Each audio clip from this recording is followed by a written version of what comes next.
What's up, Team Gang friends? Vin LeMond here. Sunday evening, Sunday night. Let me make sure I'm on live. Okay, I'm on live. I'm going to put out a quick message this evening. I have 8:22 Eastern Standard Time. The majority of people will, in fact, be watching this video replay. I don't know if you're watching on a certain page on Facebook, if you're watching on YouTube. I want to say what's up to everyone.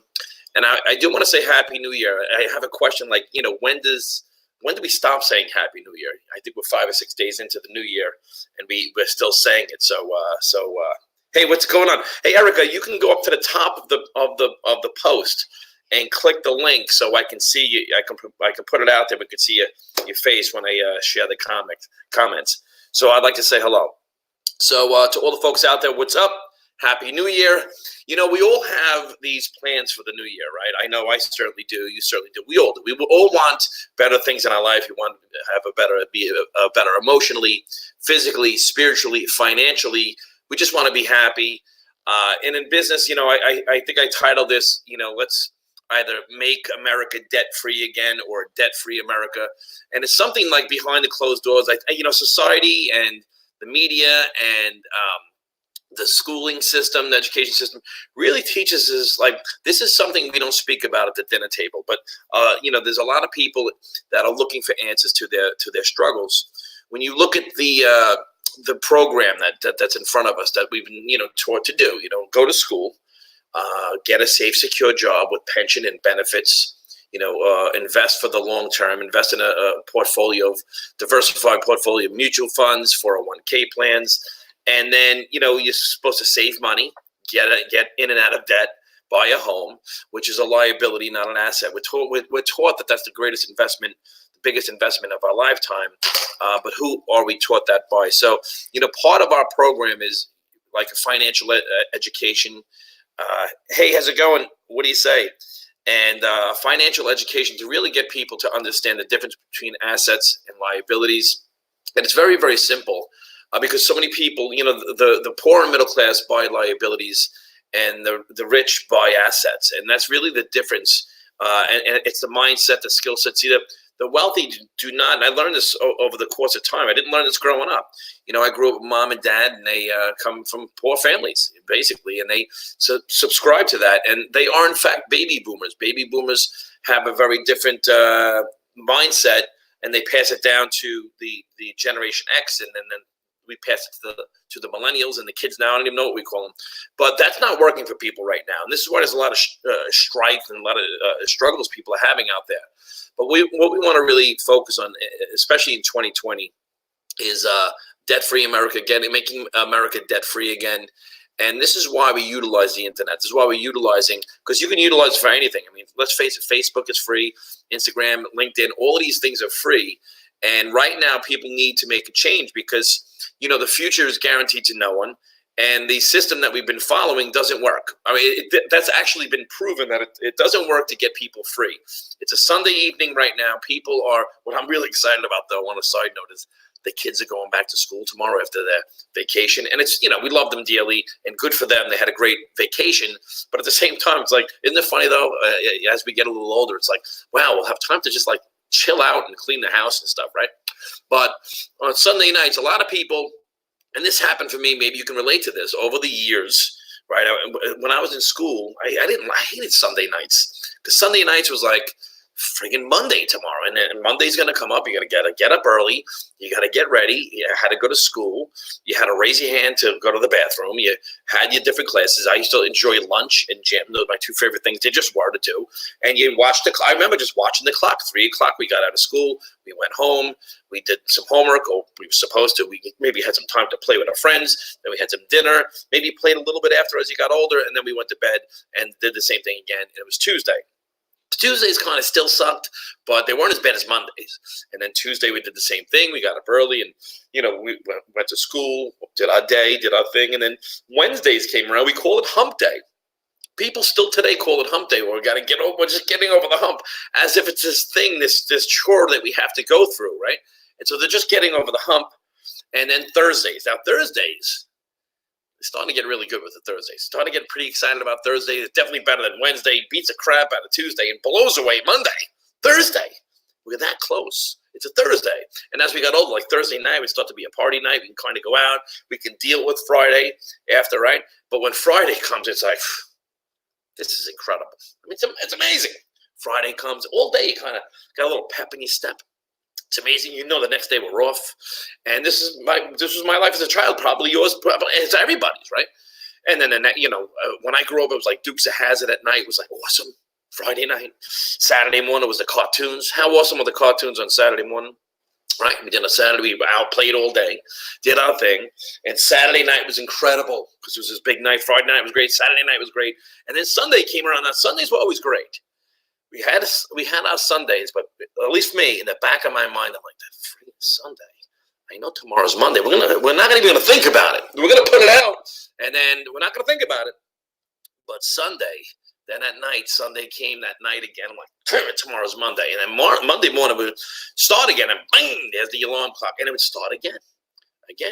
This, for me and most people, kept going and going and going and going. And then, then I ended up getting my first big job was a New York City police officer, and the same thing. I mean, I didn't necessarily work Monday through Friday, but you worked 5 days on, 2 days off, and that's what it was.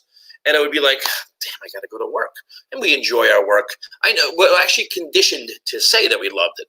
Like, if you look back, most people say, I love school. And I did. I had great friends, great time.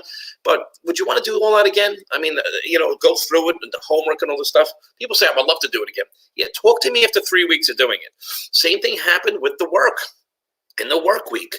And look, I had a very good job, right, with the city. And it's a job that people love to have. I mean, I had exciting times.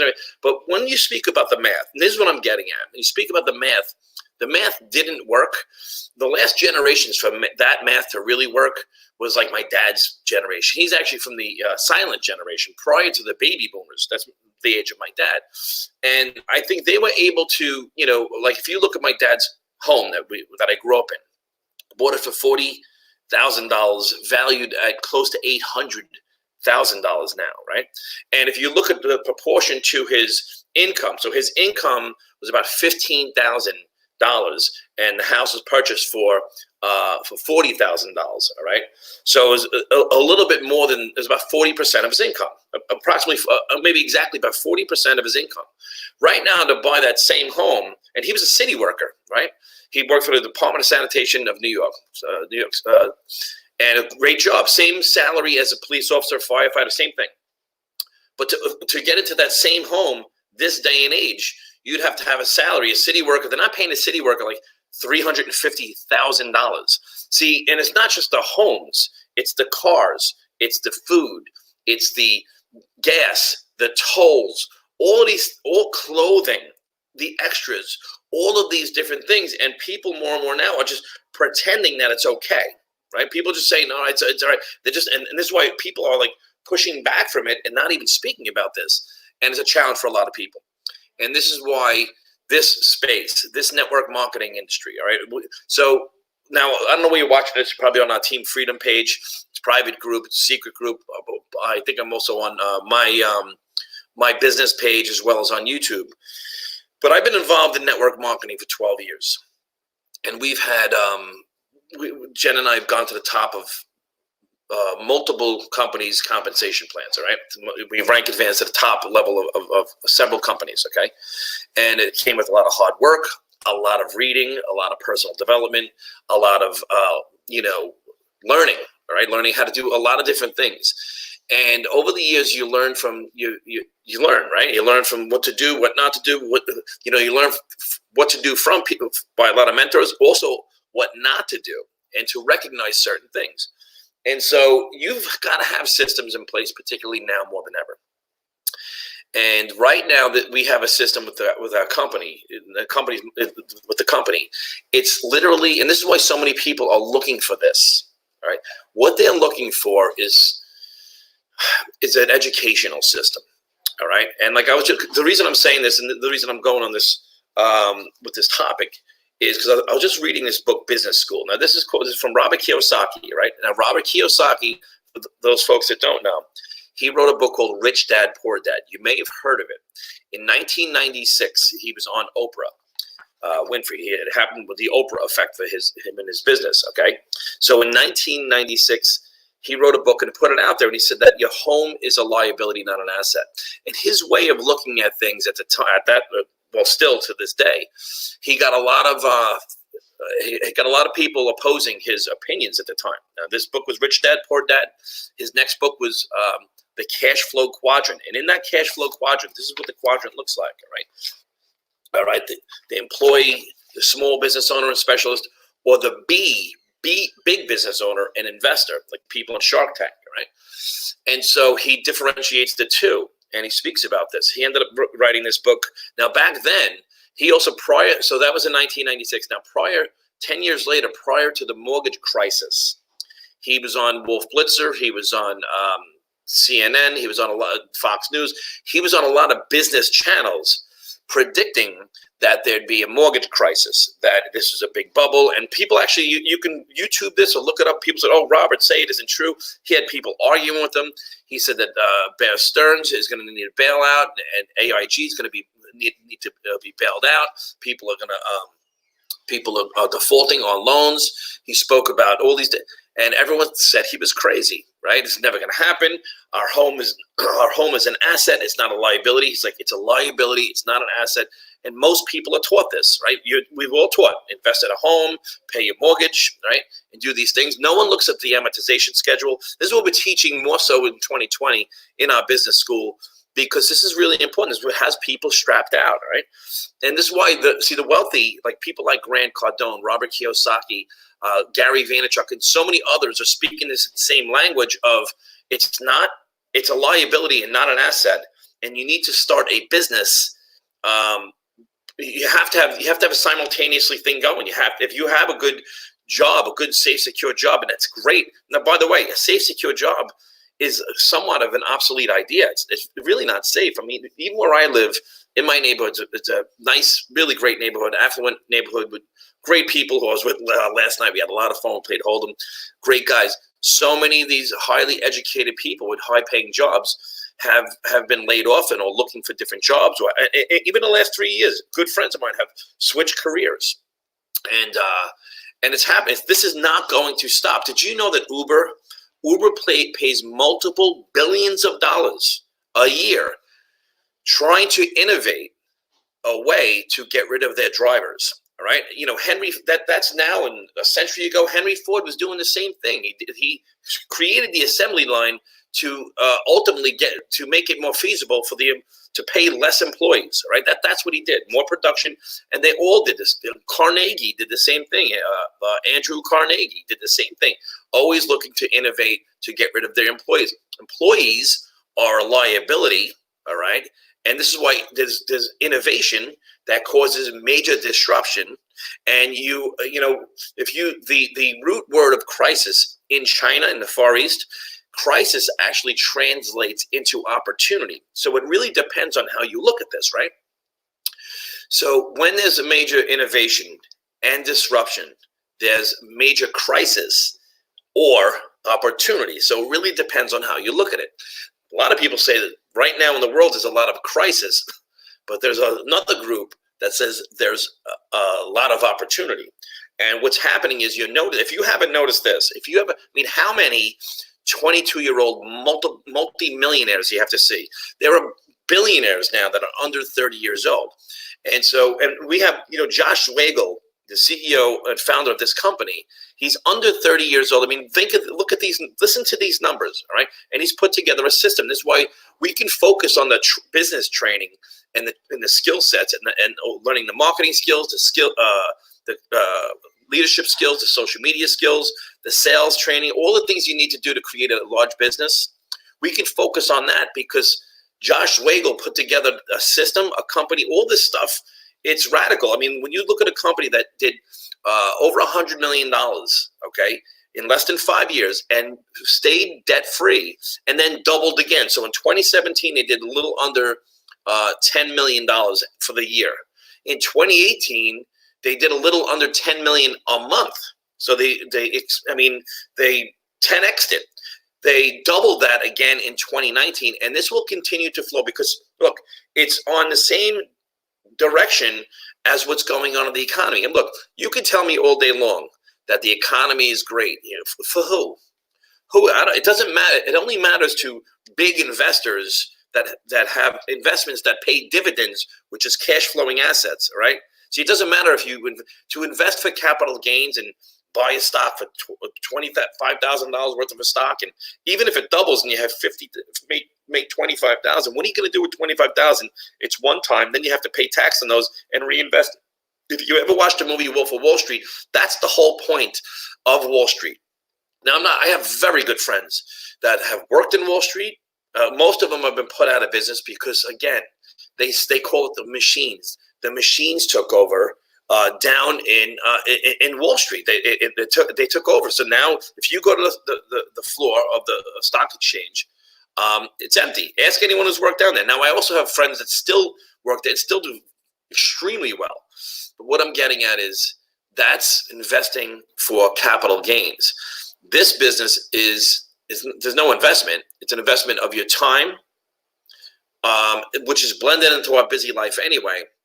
But it's learning how to create a cash flowing asset. See, this business is not about making money. I know that sounds crazy, right? What do you mean? I want to. It's about developing an asset. If you have $5,000 a month is your nut between your mortgage, your car payment, your credit cards, your student loans. Okay, we just spoke with Jen's cousin. All right, wonderful young woman, wonderful. She's 26 years old. She's a doctor now. She's a doctor, and she's looking at different cities, and she's doing her, I believe, the residency. And she has an obscene amount of student loans. And Jen touched upon it. Oh, good, you finally have a nice paying job where you can attack those student loans. And I just noticed the look on her face was just like a look of terror, actually. And facing this, so people are getting kids are getting sent into this world shackled with student loan debt that is. It's a commercial loan is what it is, and it's front loaded. All the interest is front loaded in the beginning. We have different trainings on this. Most people are not aware of this. Most people don't know what their amortization schedule is in their mortgage. I mean, if you ask someone, what's the amortization schedule? Like, what's the real interest rate? If you have a 5% interest rate, you're paying about 45% interest. So what is it? Is it 5% or is it 45%? That's just the way it's set up. It's an amortization schedule. And so, what's really important now is to create an asset that cash flows. This isn't about, and that's the whole term out there about firing your boss or just having a job, just of a broke. Well, I don't buy into that. And because I've seen this happen. What I've seen happen in my years in networking is I had a friend of mine, in fact, one of the first people I saw in a business, a friend who was a police officer out of Florida, making, big money. He's making over $500,000 a year. And he went and he quit his job. All right. And they didn't have the right money habits, him and his wife, good people. And then they started doing the vacations, and they started buying the cars and the steak dinners and the pocketbooks and all the things, and living like, and that company didn't have the right systems in place. There's a lot of things they didn't have in place. They only had one brand. All right. It was a single branded company, which is another reason I'm with My Daily Choices company. It's a whole other topic. And so that's like having one thing. And the company was an M&A, merger and acquisition with another company, and it went bye-bye. And he had to go back and literally beg to get his job back, ended up having his job back. Another friend of mine, a guy that was in my business, I personally enrolled in a business. He was a mailman. All right. And now, because I had seen what had happened, a lot of people, our upline, our common upline, was saying, yeah, because he's making six figures, right, at the time. So he's making six figures, and he wants to quit his job. I said, don't quit. What are you doing? You have a job that you make, $60,000, and they make $100,000. So you're at 160, which is amazing. You literally more than doubled it with this. You tripled your income. He says, no, I want to quit my job. I says, you shouldn't do that. You shouldn't do that. And listen, if you're at a point where there's a time and a place to do it. He still had a mortgage. He still had car payments. He still had younger kids at the time. He still had all these liabilities. All right. And he quit the job. He quit the job, then made a really stupid move. Right? He made a stupid move in business. He thought he was going to go to some other deal and cross recruiting. He did a lot of things, and he ended up getting terminated from the network marketing company. Now he has no job. All right, no income, and what does he do? His wife's got to work overtime. So what I'm getting at, it's not about making money; it's about creating an asset that flows, a cash flowing asset. Now, when you hear cash flow, the term, right? It's thrown around in rap videos or whatever, and people show monies. Look at the cash flow. That's not what it is. It's a saying in business. If you have an asset, meaning if you have a principal, interest, taxes, and insurance, the pity on an investment property, let's just say, right? And let's just say that's $2,000 a month, and it's cash flowing $1,200 and $1,200 for each rental. It's cash flowing $2,400, right? So I'm sorry, it's you're making $2,400, and it's your principal, interest, tax, and insurance is $2,000. That means you're cash flowing $400. Okay, so the difference in this type of business. Now that's what $100,000 down and everything else. In a business like this, we're creating an asset. So if you even have an asset in a business like this that's cash flowing, and on other videos we'll talk about why it's cash flowing. It's an asset, and this is money that's fine. See that the mortgage and the credit cards and those things you're paying whether you're dead or alive, and whether you're sleeping or at work. Most people are trading time for dollars. Tomorrow they're going back to work on Monday, and we're not knocking that. If you don't have, good thing you have that, right? They're doing that, okay, to service. They're working a job to service debt that's created, i.e. the lenders of the banker, the mortgage, any of those liabilities, all right? So they have to trade time for money, take that money and pay for liabilities. What we're doing in this business is creating an asset that can literally combat against the nut. So if your monthly nut, everything put together is $5,000, okay? That means that you want to develop an asset that's $5,001. That means your wealth is what's called infinite. Now, all of this stuff that I'm speaking about is learned in depth to create the proper mindset and to create the proper language that you'll need to speak to certain business owners, speak to certain people. Because look, traditional business owners, I don't even know why we call it that. S quadrant business owners that see there's one of two things you can do in business.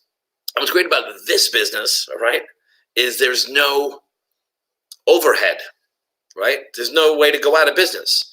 There are businesses out there, restaurants and whatever business it is, and it could be a great business, but if you don't go to it, all right, if you do not go there, it's not going to make monies. It will deteriorate at a certain time, right? But a traditional business is generally in a certain area, in a certain zip code, covers a few zip codes. Rarely does it cover an entire city or a state, or certainly not national, and certainly not global. Okay, but it has inventory. All right, over here it's got inventory. It has employees. It has machinery, equipment, advertising dollars, advertising costs, time. There's a lot of different things that are in place in this business. All right, in this business it has none of that. There is no inventory. There are no employees. See, what's great about here, though, not only there's not employees, but you can build a sales team or a team, marketing team, like we're building here. It's what's called Team Freedom. That is, it could be a team of 5 people, 10. And by the way, if it's a team of 5 people, you now have, if 5 people do, well, let's just say it's 5 people who then all get 2 good solid people each. Now you have a team of 15 people. Those 15 people get 2 business owners, people that solid each, all right? That 15 becomes 45, okay? Let's just say that happens again. Let's just call it 50. That happens again. Now you have 150. If you have 150 team members here, all right? What was it here? In this business that we have, this digital business, 150 team members, all right? And people say, well, how do I get 150? Because if you have two personals, all right, that go out and find two personals, each, again, you have 24. So it's, in essence, you find two, not to say you only want to, and this is what people don't understand because they don't take the time to really look at this and really understand this. You have products and services that people are using anyway. Well, to just speak about our products and services that are open market branding, you have the travel component that we're using now, okay, and it saves money. All right, so we have we have a travel business. We have an essential, which is which the travel industry alone is a multi-trillion-dollar industry. I don't know if you know that. It's a trillion-dollar, multi-trillion. Look, you can look that up, right? We have it posted somewhere around here, right?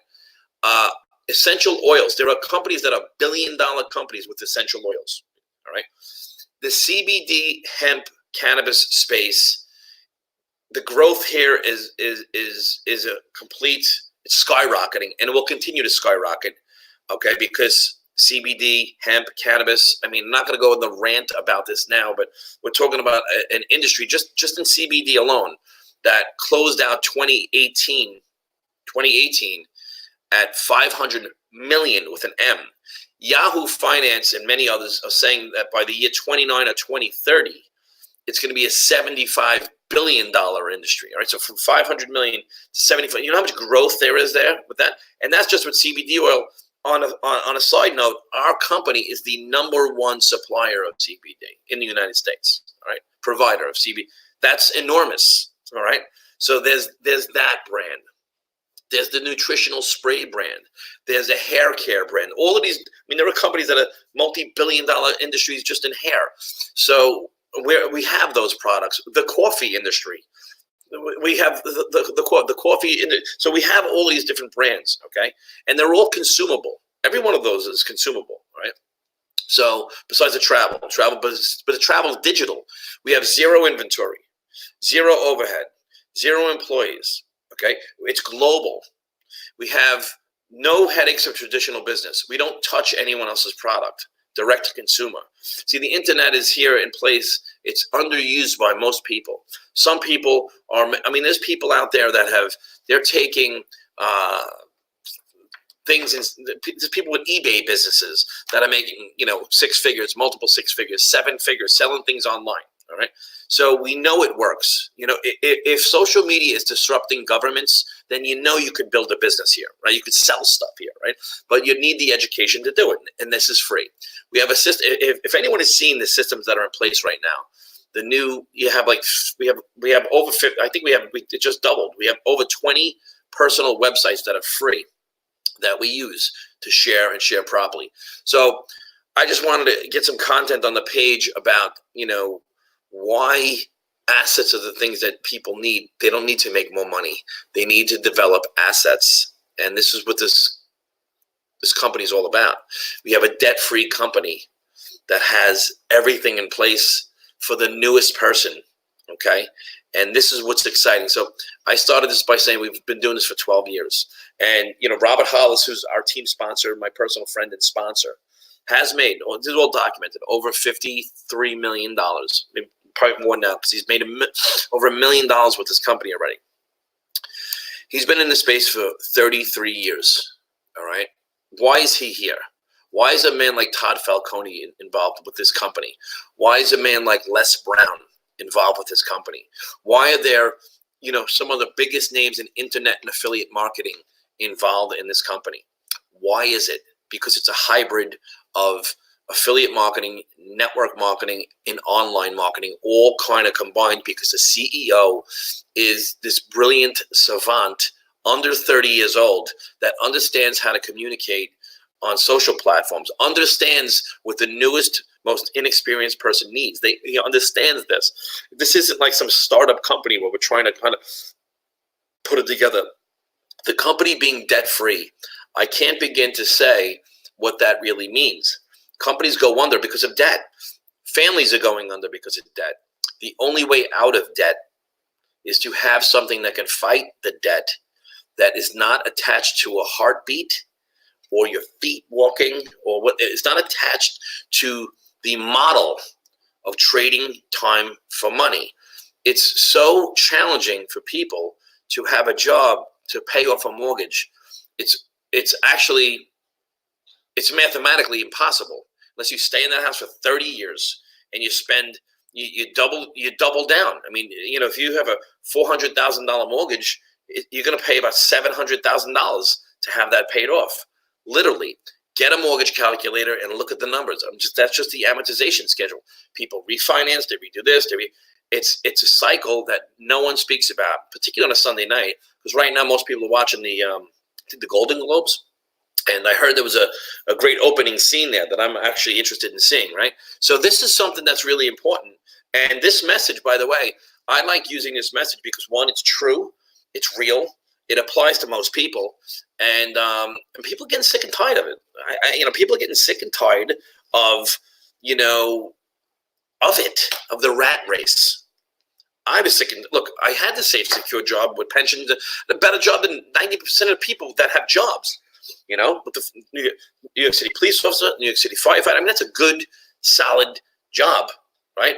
For the city of New York, one of the highest paid in the United States. That doesn't work. So if that doesn't work, look, I've been doing this for years. I've spoken to thousands of people that either someone prospected. You know how many people that are like financial planners that come to us? They're 64 years old and they're broke. They've been handling people's money for years. So financial planners, right? They've been handling X amount of dollars, hopefully millions over years. And then as baby boomers and people in the silent generation pass and they leave on their estates and they leave on their income to people, they're not staying with the same financial planner, or they're spending it. So people who've been in that space of the financial planner, as their portfolio grows and they get older and older, and now they want to retire, their portfolio is shrinking, so they can't retire. It's like a basketball going through a garden hose. It's getting bigger and then smaller, and it's a problem, and people are worried about it, right? If you have, my generation, Generation X, following the baby boomers plan, we're following their plan, and the baby boomers are turning back, saying, no, don't go that way, right? And so we're like, now what do we do, right? If you look at the job of the, hey, Kerry, how's it going? Kerry, I got to talk to you about that stuff that the picture of your refrigerator. You don't want to know what I just ate. So anyway, and I'm going to eat again. Crazy. It's another topic, right? So, but it's like, I don't know. Do you know any school teachers that are 50 years old that are totally financially set? People are living till 90 years old, 100 years old. I mean, if you're a school teacher and you're 50 years old, do you have enough money coming in to live for another 40 years? Like, what about the decline of the dollar? What's going to happen if there's a recession? If there's a recession, most businesses are going to get wiped out. You can't get wiped out here. You know what I'm saying? You do? Do you really? All right. If you do, that's friggin' awesome. So, like, what are people gonna? I'll be 50 in 2020, right? I'll be 50. So, most people that are my age, if they have a safe, secure job with pensions and benefits, it's not enough money, right? So anyway, yeah. Yeah, right. So anyway, look, I just wanted to say hello to the team. 2020 is here. Most people have goals and dreams, and they want to rank advance in the business. They want to get started in the business. I'm here to say that you're not going to find a business or company like this, and the math is there. The math proves it, right? The culture is there, and so we want to. One of my things is this: make America debt free again. There's a book out there called The Financial Matrix, and it speaks about a lot of numbers of, equity. People back in the 50s and 60s had like over 50% equity in their home. I think it was like, I have the book inside. It was like 60% equity in their homes. They had, right? So they really only owed, 30, 40% of their mortgage they are still owed. It's flipped now, and it's less than 20% with a lot of people, right? So people are depending on the value of their homes going up. They're carrying credit card debt, and it's some scary things out there for people. But what we have is, look, if that's a pain point for a lot of people, we have a solution. So what I'm saying is we have a solution, and it works, and it's consumable. So that's why we're here. One of the reasons. Listen, one of the reasons. And Erica's going to say this, right? So what Erica's saying is this: the sprays were such a cool added bonus. I knew nothing about them at first. I was here for the CBD. The sprays are amazing. My husband struggles with sleep issues as long as I've known him.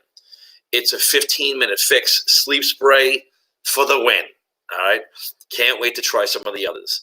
Incredible. You know what, too? Same thing here, Erica. I signed up and bought CBD. That's what I wanted to get, CBDs. Got the sprays, and I've always struggled. Like the vitamin, like you never eat a vitamin pack, or we'll eat a bunch of. I don't like swallowing stuff like that. For me, it's just I didn't know. Like you can Google this too. There's a large percentage of society that struggles swallowing pills. And we know when you swallow pills, it's got to go into the stomach, through the system, into the kidneys, the liver, and we don't really get it all from it. Where the sprays, 1-2 spray, it goes right into the system. It's very simple, and it's like this is why it's so much more effective using these sprays. And I love that Erica said that as an what do you call it? Such a cool added bonus. I feel the same way. I didn't know. I didn't know either. I didn't know. And now we have all these other things too, and they're only going to add more and more and more. What I'm going to highly encourage people to do is stay tuned. Not to stay tuned. I mean, we're tuned. Be plugged in on what's happening right now, because if you go into your Facebook feed, and I have a lot of friends in law enforcement and in the fire city workers, and they're like all over and depressed every day about what's going on in the world politics. You can't let those weeds grow in, because they will take over your happiness. When you come here, we have good things to. We have tomorrow night. I'm going to send out the bot. Tomorrow night we have a. Let me see what it says here. Yes, tomorrow night we're going to have a Meet the Team. All right, now I want to promote this to you guys. Tomorrow night on Team Freedom Webcast on Zoom. TeamFreedomWebcast.com. We have Meet the Team at 9 p.m. Make sure you're on. We're going to start having it every Monday night. We're going to do it through Zoom. So it's not just me or one or two people speaking. It's going to be a way we could see everybody in the team. I'm going to take live Q&A. Anyone has any questions about anything, how do I do the business? How does a compensation plan? Anything. You come on and we'll answer all your questions, even prospects. If you're on this page and someone invited you here and you're kind of just watching what's going on from afar. If you have any questions, about how does it work, anything, we're here to help people. That's what it's all about. It's about people collaborating together. It's all for me, man. It's all about the American way. It's all about, free enterprise, pursuit of happiness, and, we all have to have a purpose, right? One of my purposes has become to help people get the understanding difference between assets and liabilities, and to seek freedom, not security, because there's really no freedom in security. And when you look for security, you're going to find out it's a myth. It's not even there. So I'm going to share with Sister Carrie. Oh, you did click it. Good. Finally. Carrie, that's the word on the street. LOL. I was just listening to a few people talking about the shield spray today. I've heard great things all around. All right. Awesome. So, all right. Hey, listen, it turned into a night where we'll be promoting the sprays. If you're not using these sprays, then you're not. I mean, you should. I love the sprays. Hey, team, thanks for tuning in. I'll see you guys at the top. Let's go do it.